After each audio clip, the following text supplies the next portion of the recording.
여러분 안녕하세요. 저는 핫클립 베스트 MC 이연이에요. 여러분은 과학 공부를 좋아하시나요? 과학 공부를 재미없고 어렵다고 생각하는 시청자 여러분도 분명히 계실 텐데요. 그래서 저 이연이가 쉽고 재밌게 과학 상식을 배울 수 있는 핫클립 영상을 준비했습니다. 오늘은 어떤 핫클립이 있는지 지금 소개합니다.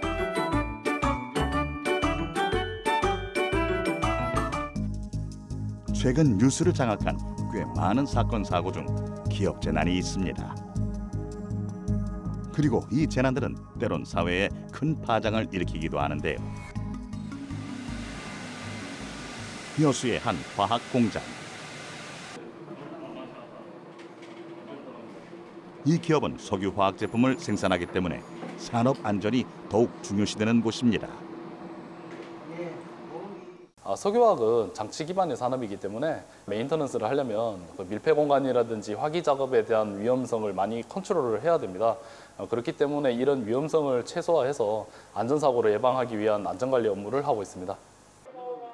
안전을 위해 종합공정 컨트롤룸에서는 현장 상황을 실시간으로 모니터링하고 있는데요. 그중 하나가 가스입니다.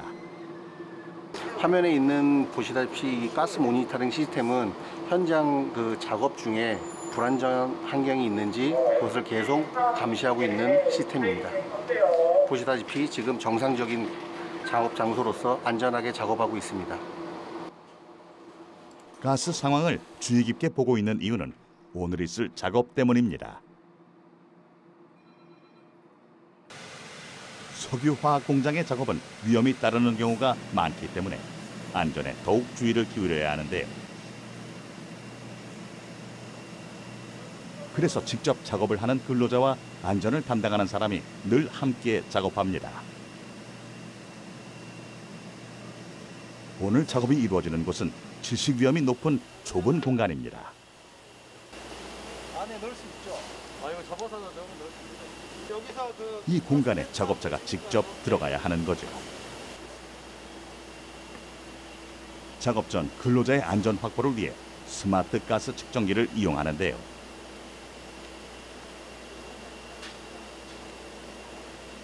스마트 가스 측정기는 가스를 탐지할 뿐 아니라 위험 상황을 원거리에서도 인지할 수 있는 통신 기능을 내장하고 있습니다.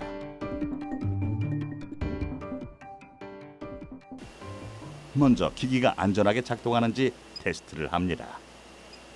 측정기에 유해가스를 넣어보는데요. 측정기에서 경보가 울리고 곧이어 컨트롤룸 모니터 시스템에도 경고 메시지가 뜹니다.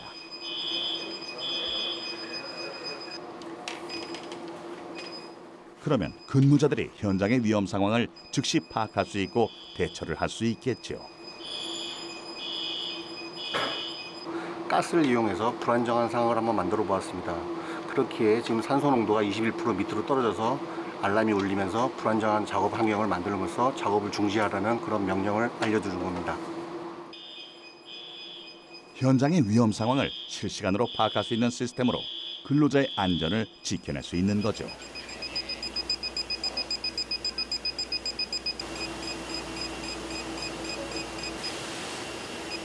이렇게 스마트가스 측정기 테스트를 마치고 작업 공간 내부의 상태를 외부에서 먼저 점검하는데요.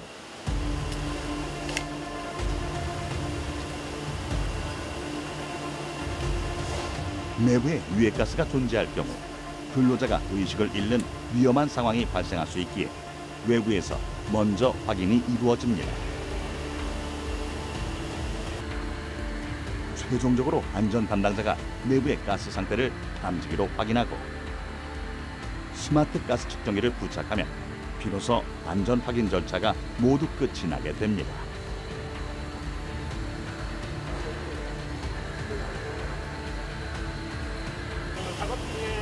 꽤 긴 시간이 소요되고 까다로운 절차지만 안전을 위해서는 필수로 거쳐야 하는 과정입니다. 이렇게 모든 확인이 끝나면 그제서야 작업자가 내부로 들어가 작업을 진행하는 거죠.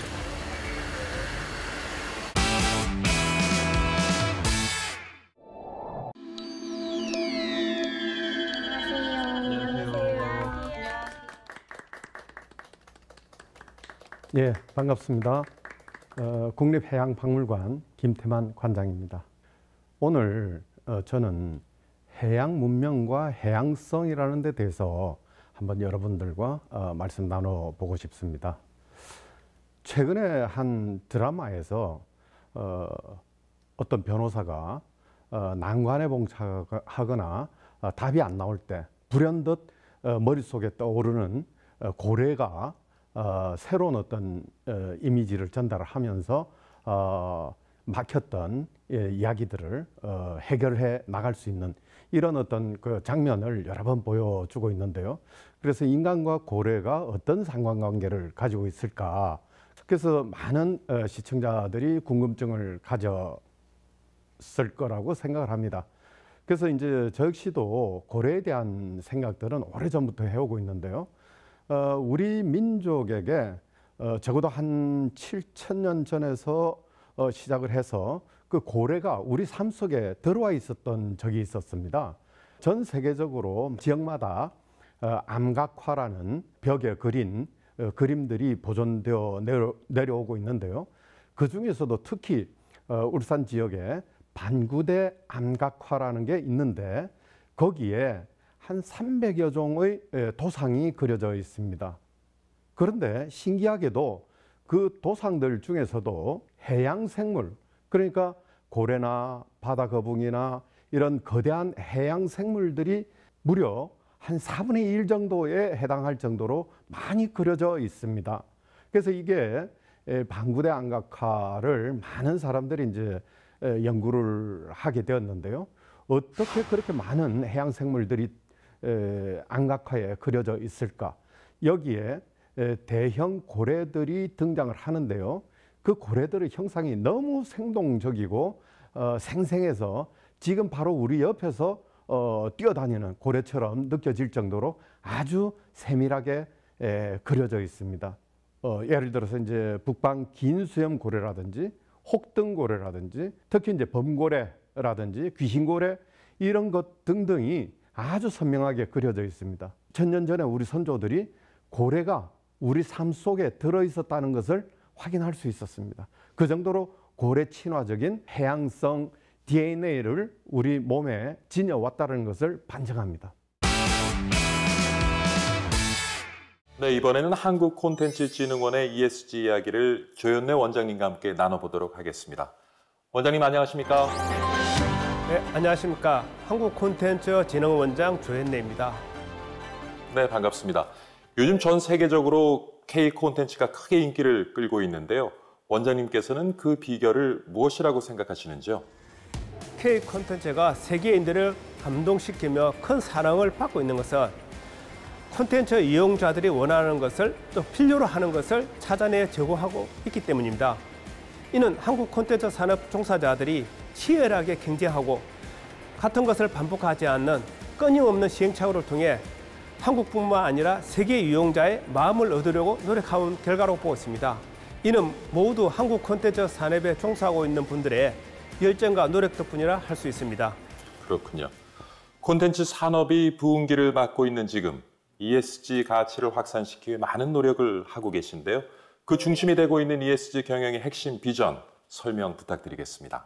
지금 ESG라는 것은 기업들뿐만 아니라 저희 콘텐츠 진흥 기관들도 지속 가능하고 성장하기 위해서 필요한 가치입니다.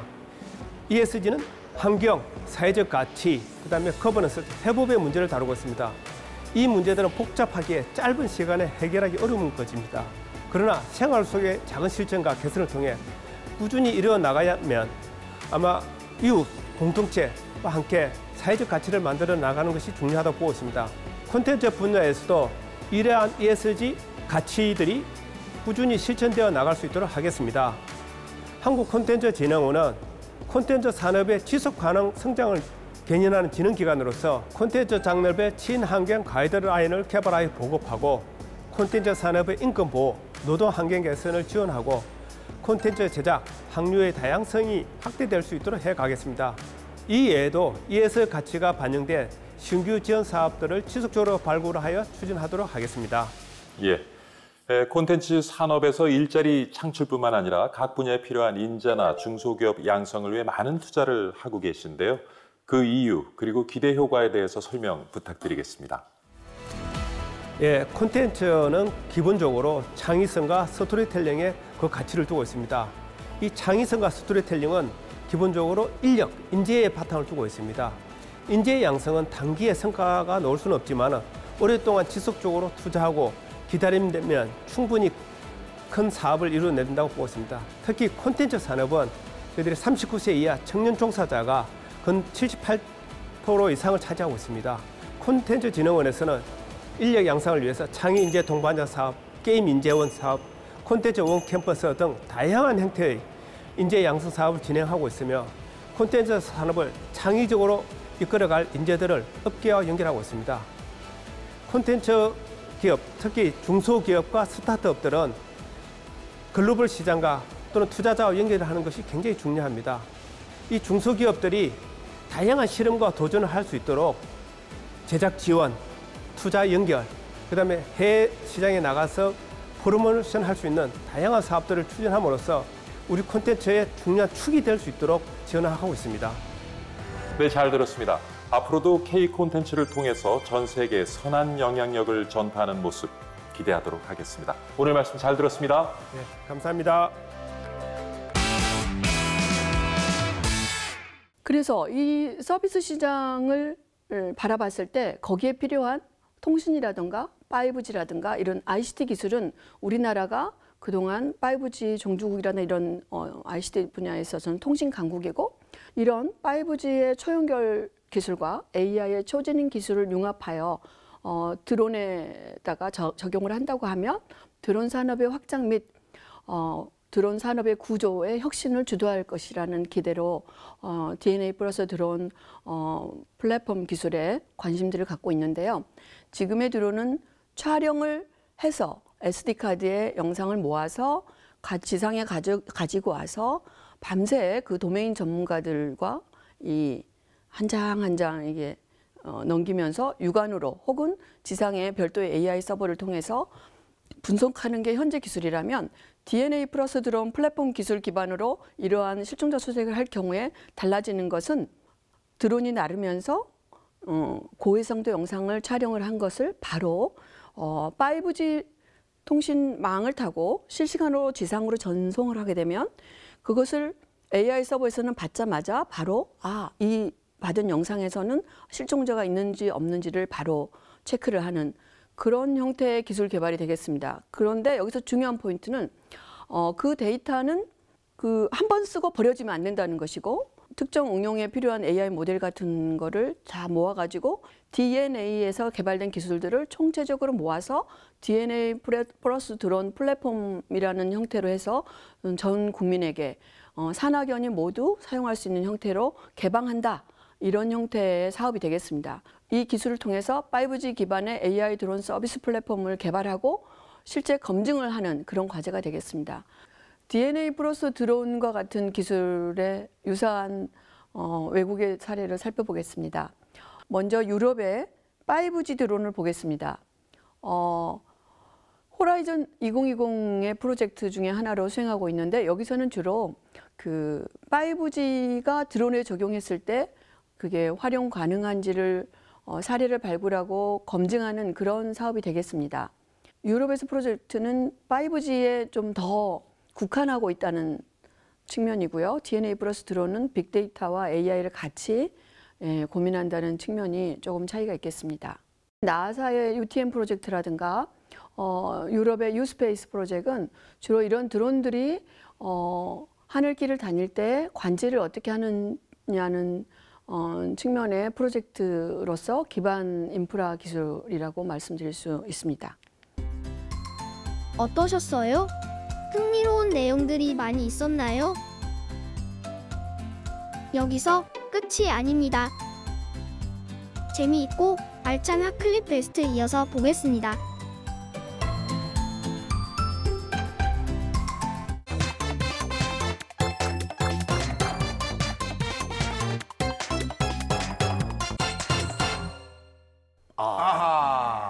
분수와 소수입니다. 태어나서 처음 보면 참 낯설만하죠, 이 친구들이. 예. 아니 근데 뭐 분수도 분수인데 소수면은 0.1, 0.2 이런 거 얘기하는 거잖아요. 그거를 3학년 때 배웠었나? 저기 생각한 것보다 훨씬 빠르게 이걸 좀 배우는데 그랬구나. 뭐 좋습니다. 네, 얼마나 고민이 되겠습니까? 하지만 우리한테는 네. 분수 여왕 소수 공주 다 있습니다. 그렇죠. 네, 이분들 등장하면 바로바로 해결해 드릴 수 있어요. 바로 해결되지, 깔끔하게. 오늘도 나와 계십니다. 김누리 선생님, 김수진 선생님 나오셨습니다. 안녕하세요.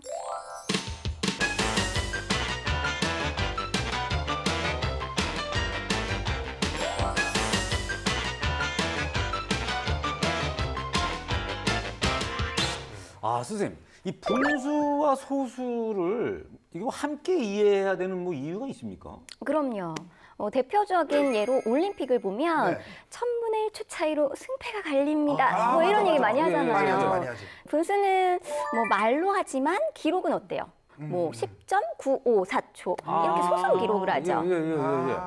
그러니까 분수랑 소수가 짝꿍이 많네요, 그러니까. 표현이 달라서 그렇지 어떻게 보면 이제 같은 개념으로 좀 이제 이해를 해야만. 네, 같은 집안 애들이에요. 숫자 돌림이잖아요. 집안 애들이 머리들이 좋네요. 그러네요. 예. 성공한 집안이야? 네, 그동안 이제 자연수에만 익숙해져 있던 친구들이 처음으로 분수와 소수를 접하게 되면 네. 안 그래도 혼란스러운데 크기를 비교하는 방법 등 분수와 소수에 대한 연관성까지 익혀야 하니까 어려워할 수밖에 없죠. 하지만 재미있는 학습법이 아주 많은 단원이기도 하거든요. 오늘 그걸 잘 알아갔으면 좋겠습니다. 분수와 소수의 기본 개념을 정확히 익혀야 네. 고학년 때 분수와 소수의 사칙, 연산, 그리고 혼합 계산을 문제없이 잘할 수 있게 됩니다. 또 중학교에 가면 정수와 유리수의 계산, 또 최대 공약수, 최소 공배수, 소인수, 분해, 순환소수, 무리수와 제곱분 이런 것들을 익히게 되고요. 또 고등학교에 가면 복소수, 집합과 명제 등을 이해하는 데 초석이 됩니다. 랩하시는 줄 알았어요? 그러니까 하기 싫어도 꼭 해야 하는 과목인 게 분명하죠. 아, 이게 그 단원 제목만 들었는데도 네네네. 벌써부터 어떻게 이런 생각이 드는데 하기 싫어. 그럼에도 불구하고 네. 하고 싶은 의지가 막 뿜뿜 샘솟게 만들어주고 오셨죠. 그럼요. 네. 분수와 소수는 많은 학생들이 이렇게 수학을 좋아하는 과목과 싫어하는 과목으로 나누게 되는 갈림길에서 결정적인 역할을 하는 단원입니다. 그래서 흥미를 잃지 않도록 특별히 신경을 써줘야 됩니다. 그래서 오늘 잘 보시면 네네. 그 방법이 확실히 보이실 겁니다.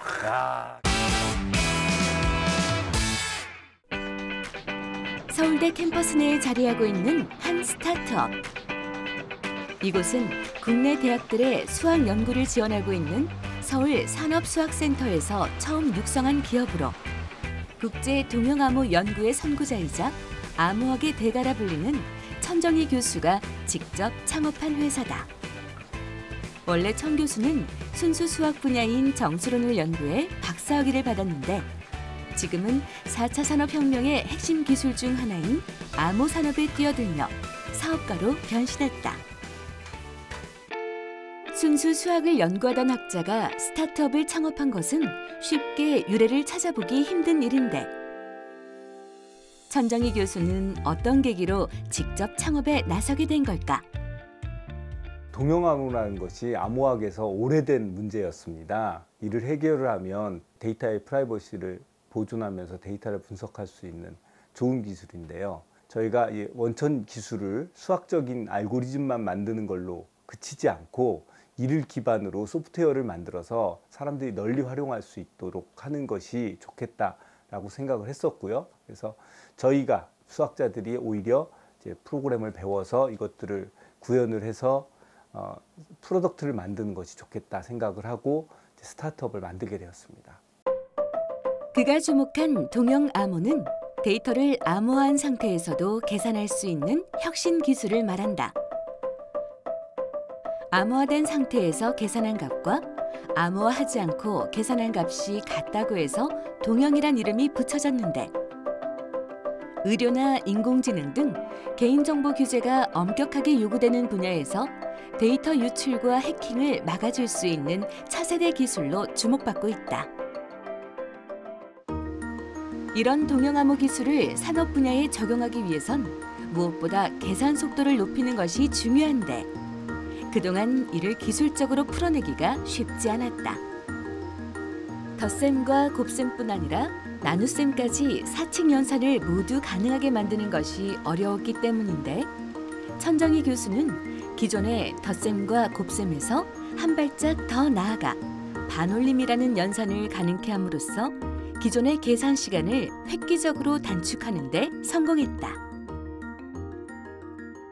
완전한 나눗셈은 아니지만 반올림을 할 수 있는 동영암호라는 걸 만들게 됐고 우리가 하는 대부분의 데이터 분석을 이 세 개의 연산을 반복하면서 만들 수가 있게 된 것입니다. 특히 최근에 각광을 받고 있는 머신러닝은 이 세 개의 연산을 반복을 하면 상당히 효율적으로 할 수 있게 되어서 이 동영암호가 프라이버시 보존 데이터 분석 혹은 프라이버시 보존 머신러닝에 획기적인 전기를 마련하게 된 것이죠.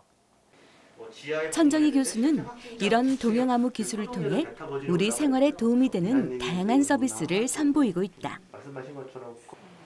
개인정보 유출 걱정 없이 코로나 확진자와 동선이 겹치지 않는지 확인할 수 있는 앱을 개발하는가 하면 2020년에는 국민연금공단, 개인신용평가 전문업체와 함께 세계 최초의 동영암호 상용화에 성공했다. 앞으로는 금융, 의료 등 다양한 산업 분야에 활용될 수 있을 것으로 기대되는 동영암호 기술. 수학이라는 학문이 우리의 일상을 얼마나 편리하게 만들 수 있는지, 또 미래 산업의 경쟁력을 갖는 데 있어서 수학자들의 역할이 얼마나 큰지 단적으로 보여주는 예라고 할 수 있다.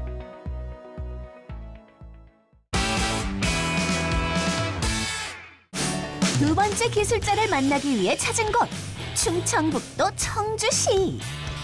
안에 들어가자 시선을 사로잡는 것은 바로 자동차?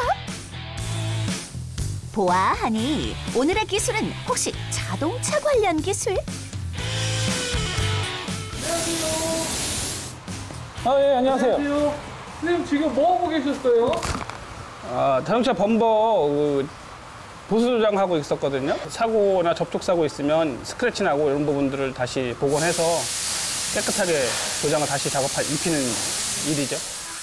사고 차량 외부에 크고 작게 발생한 여러 흠집들, 이를 새 차처럼 깨끗하게 복원하기 위해선 도색이 필수인데, 이색감 일어나지 않는 컬러 매칭이 제일 중요하다고 생각하고요. 스크래치 난 부분이나 뭐 이렇게 질이 까진 부분들이 그 굴곡이나 이런 게 없이, 턱이 없이 깨끗하게 나오는 게 제일 중요하다고 생각합니다. 가장 먼저 오늘 작업할 차량의 상태를 확인하는 기술자.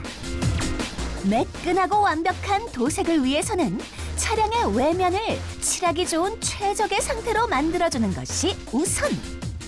뒤 핸다랑 앞문짝, 뒷문짝 이 부분이 긁힌 상태예요. 이 부분은 많이 찌그러진 상태에서 펴놓은 상태고, 그래서 퍼티 작업하고요. 네네. 그 다음에 이제 도장을 할 거죠. 그런데 상처난 부분을 메워도 모자랄 판에 표면을 갈아내는 기술자? 이렇게 하면 칠이 더 벗겨지는 거 아닌지? 보시면 이 부분들이 이제 살짝 아주 미세하게 들어간 거예요. 정상인 부분이고 이 부분이 이제 들어가 있는 부분이에요. 네.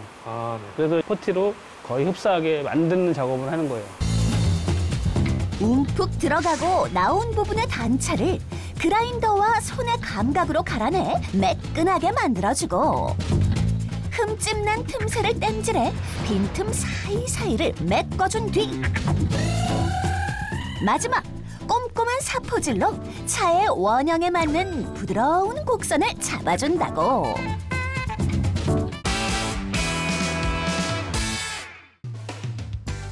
수많은 남극 물고기 중에서도 최근 그가 주목하고 있는 것이 있다는데요. 그의 사무실에 전시돼 있는 물고기 박제 중 남극빙어라 불리는 물고기입니다. 얼음 낚시로 유명한 그런 작은 빙어가 아니고요. 영명으로 아이스피쉬, 얼음 고기라고 해서 저희가 편의상 빙어라고 이름을 붙인 거고요. 크게는 60cm까지 자라는 대형 어종입니다. 네, 주둥이가 상당히 길고요. 그래서 다른 말로는 엘리게이터 피쉬, 악어 고기라고도 부르고 있습니다. 이 빙어류들이 갖고 있는 특징은 혈액이 투명한, 혈액이 투명한. 남극의 바다는 산소량이 많아 남극 빙어는 헤모글로빈을 필요로 하지 않습니다. 그래서 피가 붉지 않고 투명하죠. 사람들이 그 철이 부족하고 헤모글로빈이 부족하면 우리는 그거를 빈혈이라고 하죠. 남극 어류는 빈혈을 앓고 있는 건데요.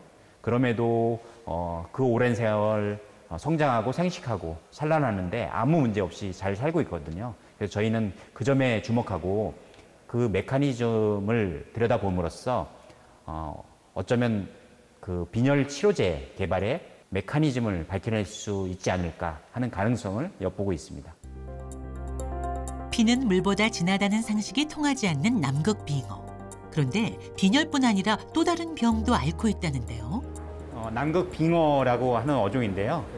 우리가 이거를 가지고 CT를 찍어서 뼈가 얼마나 많은지 또는 연골이 얼마나 있는지를 측정하기 위한 실험 준비 과정에 있는 겁니다.